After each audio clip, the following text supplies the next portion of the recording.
Hey everyone, Chris here, and welcome to my channel, and welcome to leg 6 of the amazing Readathon. Can you believe it? We're over halfway through at this point, because we've now started leg 6. It is crazy to think, and we are off to Ketterdam. And based on what I have seen, we are in the world of Six of Crows. I've never read Six of Crows. I don't know anything about Six of Crows, but this is where we are. And for this leg, we need to read a book that takes place in a large city, and I have been informed by my group on Discord that I can use the Hero of Ages. So I'm very excited for that. I am on page 270, and oh boy. So incredibly glad I picked this up. If you are new to my channel and don't know, I had read Mistborn in 2019, hated it, and it put me into one of the worst reading slumps I've ever been in my entire life. This year, I decided to give it a reread because my reading tastes have changed so incredibly much, and I'm doing a Cosmere read along in my Discord. So if you'd like to come join us, we've only just started. We've read the Mistborn Era 1, so there's plenty of time to join in. We do a book every other month, giving us essentially 2 months to read the book, and we will be reading Warbreaker in July and August. So if you'd like to join us, my Discord is linked in the description below. And well, I'm really glad I picked it back up because I have loved my reread of this. I am a completely different reader than I used to be. I read a lot more fantasy, a lot more adult fantasy. I had barely really read much fantasy in general, and I was coming off years of not really reading or not reading anything that I wasn't already super familiar with by reading like fanfics. So I don't think I was ready for Mistborn at that point, but this year when I picked it up, I absolutely was, and it totally clicked with me, and I'm loving this so far. There's so much going on. I have so many questions, and so I cannot wait to finish this. I am playing a bit of Libby Chicken, so I had to read this anyways. So even if I didn't hear that this fit the prompt, I was going to use it because I still have one of my Rift Strider cards left, which meant I could swap out a book. So either way I was using this. It's just nice that I can save my Rift Strider card for a later leg. So very excited to be reading this. And then the bonus prompts, I do have some books for. I'm still trying to figure them out. I think I'm going to be able to read Paper Girls for adapted because from what I've seen, that has been adapted into a TV show, so I can use those. I have a couple that have and or the in the title, which I can use. I have some borrowed books if I need to, so I might not be able to hit the 250 point mark consistently, and we have a Cielo, but I should be able to get some decent points if I can get my butt in gear and actually read some stuff. So that is my plan for this leg. We'll see how I do, and I will try to remember and hopefully have the energy to check back in once I finish Hero of Ages and let you know what I thought of the end of Mistborn.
So I am here to check in because I have officially made it to Ketterdam by finishing the Hero of Ages.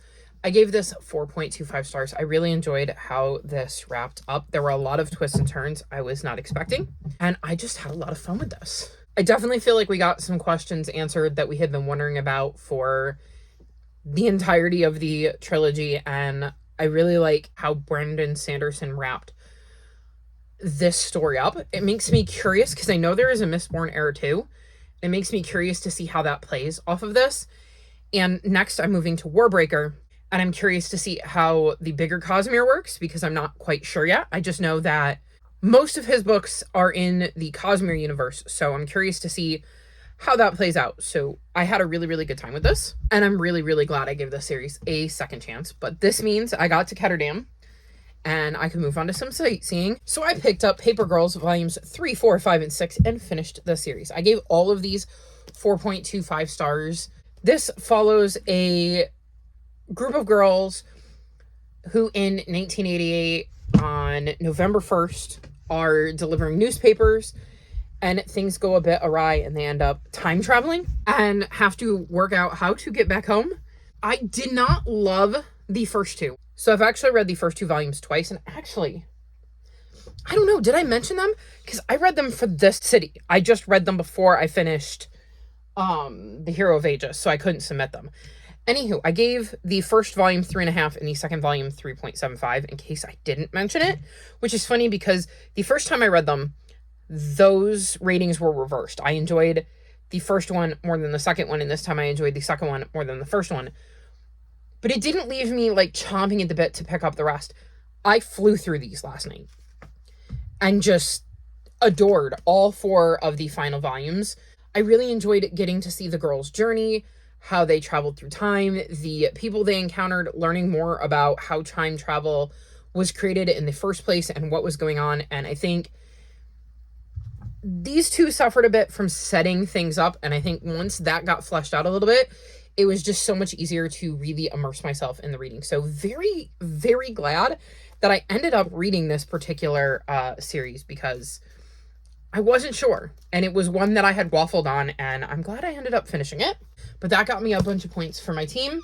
And then I read Gustav Gloom and the Castle of Fear, and I gave this one 4.25 stars. This was the final book in the Gustav Gloom series. I was originally going to read this for last legs prompt, but I ended up using one of my Rift Strider cards to swap that out because I had a longer book I could use. But I did still want to read this, so I have officially finished this series.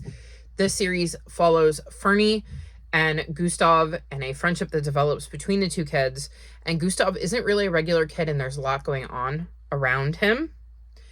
And Fernie gets kind of pulled into things and has to help her new friend. I've really, really enjoyed this series, and I thought this book did a really, really good job at wrapping things up.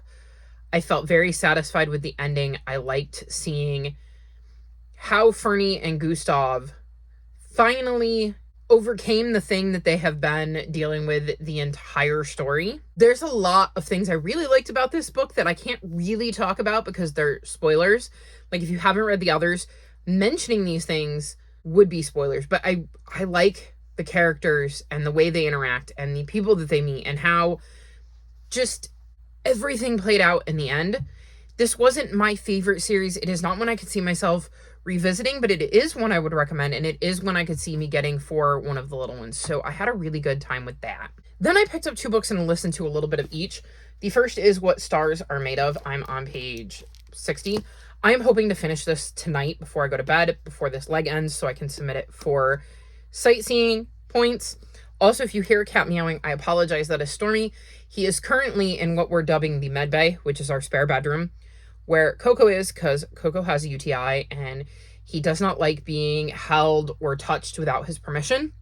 So he's had to have medicine, so we've had him shut in our spare room, and he will not come to you. And his favorite cat in the world is Stormy. So we'll bring Stormy in and make Stormy spend time with him. And Stormy is not thrilled with the setup, so he would like to come out. So let me get back to this so that I can wrap this clip up so I can go let him out. But this follows Libby, who has Turner syndrome. And when she finds out her sister Nani is pregnant, just wants the baby to be healthy, and kind of makes a deal with the universe if she wins this prize contest that she can enter a paper into, that if she wins, the baby will be healthy. I'm not far enough into it to have a really strong opinion. So far, I'm liking it, and I'm enjoying learning more about Libby and her sister and her family dynamics, and seeing how her brain ticks, and learning more about Turner syndrome because it's not something I have come across before. So excited to continue this one. And the other book I picked up is The Guncle Abroad. I've read the first 2 chapters. This follows Patrick, who in the first book ends up with temporary custody of his niece and nephew.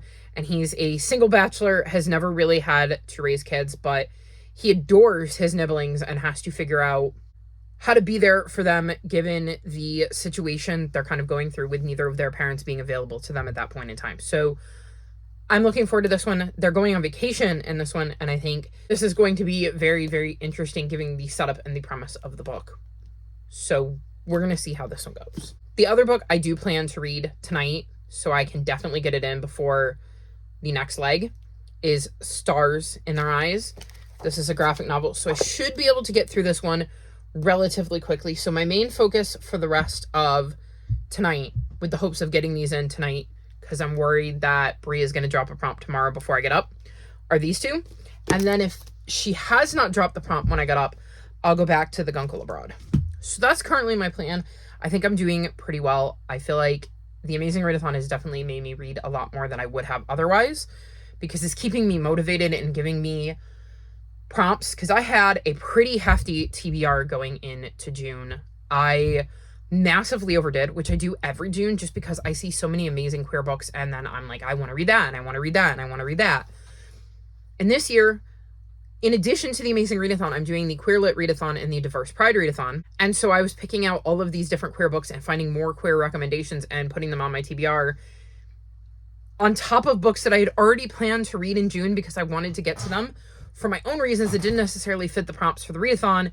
And then May wasn't my best month and I had rollovers. So I've really enjoyed having the sightseeing prompts because they help me narrow down this massive TBR to something that feels a bit more manageable. So I feel like I'm going to be going into July with some rollover books. I don't think there's any way I finish my entire June TBR, but I feel like I will be in a better position in July than I would have been without the Amazing Readathon.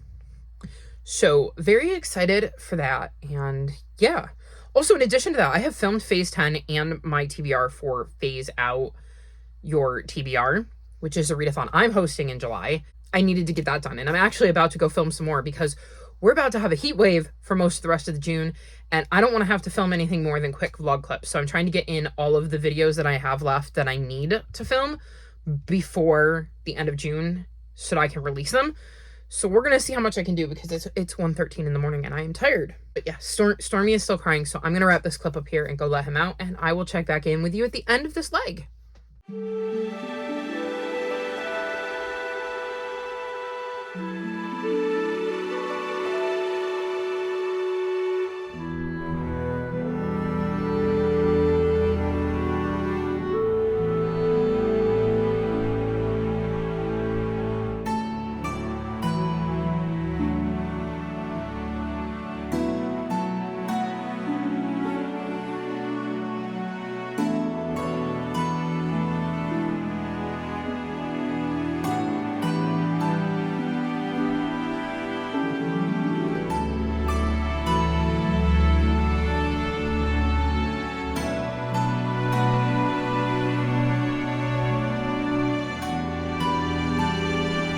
So we are officially done with leg 6 of the Amazing Readathon. We are leaving Ketterdam and moving on to our next location.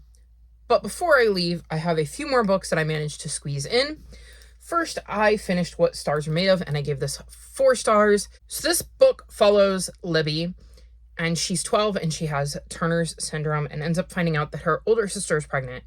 And she worries that the baby may not be healthy and may have to face some adversity, just like she has, because Turner's syndrome isn't the easiest thing to live with. She ends up making a deal with the universe that if she enters in a project, in a contest about Cecilia Payne, who was the first person to discover what stars are made of, and win, the baby will be healthy and she can take that 25 grand in prize money and give it to her sister to help alleviate some of the stress her sister is under. And we see her work away at this project. We see her relationship with her sister and her family We learn more about Cecile Payne throughout the book and more about what it's like living with Turner syndrome. And it really is mainly a story about Libby wanting to do this amazing thing for her sister who's always been there for her. And I really enjoyed this. I thought it was quite interesting having Libby as a protagonist. It was really intriguing to be in her head and to learn more about how she ticked. She has definitely had a lot of struggles, and I think it's really sweet that she just wants this baby to be okay. She already loves her nibbling so much, and it is very obvious how much she cares about her sister, and it really showcases the bond the two of them have throughout this book. So I had a very fun time with this one. I liked, like I said, getting to see her work on this project and how she kind of went about doing that and her motivations and the family vibes. So would highly recommend this because I had a good time with it. Then I read Stars in Their Eyes, and I gave this 3.75 stars. This is a graphic novel that follows Maisie, who is on her way to, I believe, like her first fan con, yes. And she wants to meet an action star who's her idol and has had an above-the-knee amputation, just like Maisie. Once there, she meets Ollie, who is working as a volunteer at the con, and they end up geeking out together, and they maybe start to develop a little bit of a crush on Ollie throughout their day spent together, geeking out over the fan con and the people there. So I thought this was cute. I liked getting to see a disabled protagonist. I thought that was really cool to see in this medium. We really went into depth with some of the things that Maisie has to deal with due to her disability and how challenging that can be. I really like that one of the things highlighted at this fan con is like quiet rooms and quiet spaces for people who need to get away from the crowd and the noise and the hustle and bustle. I think that's really, really cool. I know a little bit about them from AEW because they have had a partnership with, I believe it's called Culture City, who creates bags for individuals who maybe need like noise canceling headphones or earplugs and other stuff like that, people who need some accommodations. And I've seen some of these rooms at certain arenas around the United States where people who maybe need a bit of a timeout can go and, you know, chill and kind of reset at events that are loud and noisy and chaotic, so they still get to enjoy this show while also having their needs met. So I thought it was cool to see that highlighted in this graphic novel. I thought the relationship that Maisie and Ollie developed, like how that developed, made a lot of sense. I really liked Maisie's mom and how supportive she was of Maisie. And I thought this was cute. It wasn't my favorite graphic novel of all time, but I definitely had a good time with it. And like I said, I think it's really awesome to see a character who is disabled and showcases that throughout the story. So definitely think this is an important novel to be out there and would be willing to read more from this author in the future. And then the last book I finished is The Guncle Abroad, and I gave this 3.75 stars. This follows Patrick, who in the first book ends up being the caretaker of his niece and nephew. And he's a single bachelor and an actor and has not spent as much time with the kids as maybe he should have in the first book, which leads to a lot of hilarity. I believe they were 6 and 9 in the first book. And so you kind of see them dealing with the situation they found themselves in because of why he is taking care of them in the first place. In this one, they are going abroad. They are headed to Italy, and Patrick is reunited once again with his niece and nephew. I think it's been like 5 years. Yeah, 5 years since the first book. And so the kids are older now, and they're going through a lot of different things, and this trip to Italy allows Patrick to kind of reconnect with the kids in a different manner and help them with a different thing that they happen to be going through in this one. I did not find this one quite as charming as the first one. It did get there, and there were moments where I could see the connection to the first book and the charm that I liked, but because of the location and I think the setting of what's going on and the fact that the kids are a little bit older, because we're going from, like I said, like 6 and 9 to, would it be 11 and 14? You're starting to get some of that teen angst in there, and I think that definitely played a role in things. I wasn't necessarily super in love with some of the side characters in this particular novel, but by the end, it had won me over. It had brought back some of that in the last bit of the book that felt more like the first book and had more aspects of what I enjoyed. I still think the bond between Patrick and the kids is really cool, and I like seeing how it has changed in 5 years, but how important it still is to the three of them. So definitely enjoyed this. Not as much as I expected to, but I still did enjoy it, and I would absolutely read another book in the series if Stephen Rowley decided to revisit these characters. So that was the end of Ketterdam. Not a bad leg. I had a lot of fun here, but I'm definitely looking forward to moving on to the next leg. But you're going to have to check the vlog for leg 7 out to find out where we're going and what I read for that. All of my social media is linked in the description below if you'd like to come chat with me. If you've made it this far in the video, leave me emojis related to Six of Crows, since that is one of the books that features Ketterdam. Like this video and subscribe to my channel, and I'll talk to you next time. Bye!